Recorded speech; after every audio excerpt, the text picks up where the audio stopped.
ബഹിരാകാശ വാഹനങ്ങളുടെ ശവപ്പറമ്പെന്നറിയപ്പെടുന്ന സ്ഥലമാണ് പോയിന്റ് നെമോ. ശാന്തസമുദ്രത്തിൽ തീരങ്ങളിൽ നിന്ന് ഏറ്റവും അകലെ സ്ഥിതി ചെയ്യുന്ന മേഖല. ഇങ്ങോട്ടേക്ക് അധികം ആരും എത്താറില്ല. ഇതുവഴി പോകുന്ന കപ്പലുകളും കുറവാണ്. ഡൂസി ഐലൻഡ്, മോഡുനൂയി, മഹേർ ഐലൻഡ് എന്നീ 3 ദ്വീപുകളുടെ നടുക്കായി ഓരോന്നിൽ നിന്നും ഏകദേശം 1600 കിലോമീറ്റർ ദൂരം അകലെയാണ് പോയിന്റ് നെമോ സ്ഥിതി ചെയ്യുന്നത്. ഇവിടെ നിന്ന് കര കണ്ടെത്തുക വളരെ പ്രയാസമാണ്. 1992 ഒരു ക്രൊയേഷ്യൻ സർവേ എഞ്ചിനീയറായ ഹ്രോവ്ജെ ലൂക്കാട്ടെലെയാണ് ഈ സ്ഥലം കമ്പ്യൂട്ടർ അധിഷ്ഠിത പഠനങ്ങളുടെ പിൻബലത്തിൽ കണ്ടെത്തിയത്. പോയിന്റ് നെമോയിൽ നിന്ന് ഏറ്റവും അടുത്തുള്ള മനുഷ്യൻ കുറഞ്ഞത് 1600 കിലോമീറ്റർ അകലെയാകും നിൽക്കുന്നത്.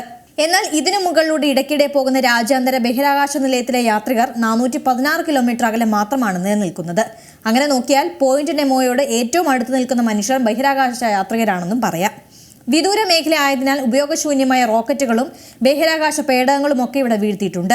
തീരങ്ങളിൽ നിന്ന് ഒരുപാട് അകലെ സ്ഥിതി ചെയ്യുന്നതിനാൽ ബഹിരാകാശ ഏജൻസികൾക്കും പോയിന്റ് നെമോ പ്രിയപ്പെട്ടതാണ്.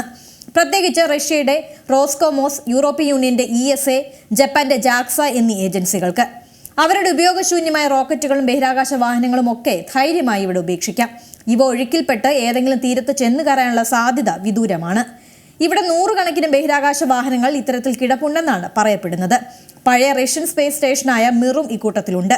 പോയിന്റ് നെമോ കണ്ടെത്തിയിട്ട് 30 വർഷമേ ആയുള്ളൂവെങ്കിലും ഏതാണ്ട് ഇത് സ്ഥിതി ചെയ്യുന്ന സ്ഥലത്തെക്കുറിച്ച് HP ലവ്ക്രാഫ്റ്റ് എന്ന എഴുത്തുകാരൻ 1960കളിൽ ഒരു നോവൽ എഴുതിയിട്ടുണ്ട്. ഇതിൽ പ്രദേശത്ത് തുൾഹു എന്ന ഭീകര കടൽജീവി ജീവിക്കുന്നുണ്ടെന്ന് അദ്ദേഹം എഴുതി വെച്ചു. 1997 പോയിന്റ് നെമോയ്ക്ക് സമീപത്ത് നിന്ന് വലിയൊരു ശബ്ദം ഉയർന്നു കേട്ടു. നീലത്തിമിംഗലം പുറപ്പെടുവിക്കുന്ന ശബ്ദത്തേക്കാൾ തീവ്രമായ ശബ്ദം. ഇതോടെ ഇവിടെ ഏതോ വലിയ കടൽജീവി താമസിക്കുന്നുണ്ടെന്ന് പ്രചാരണം ഉയർന്നു. തുൾഹു സത്യമാണെന്ന് വരെ ചിലർ പ്രവചിച്ചു. എന്നാൽ ശബ്ദം ഏതോ മഞ്ഞുമല പൊട്ടിയത് മൂലം ഉണ്ടായതാണെന്ന് പിന്നീട് തെളിഞ്ഞു. അതിശക്തമായ തരംഗശക്തിയുള്ള ജലവും പോഷണരാസ മൂലകങ്ങളുടെ കുറവുമുള്ള പോയിന്റ് നെമോയിൽ ജീവികൾ തീരെയില്ല എന്നതാണ് സത്യം. ചിലയിനം ബാക്ടീരിയകളും യെറ്റി എന്നു പേരുള്ള ഞണ്ടുകളുമാണ് ഇവിടെ വാസം. പുതിയ വാർത്തകളും വിശേഷങ്ങളും ഇനി വിരൽ തുമ്പിൽ. എല്ലാ ഡിജിറ്റൽ പ്ലാറ്റ്ഫോമുകളിലും ഇപ്പോൾ സീ മലയാളം ന്യൂസ് ലഭ്യം.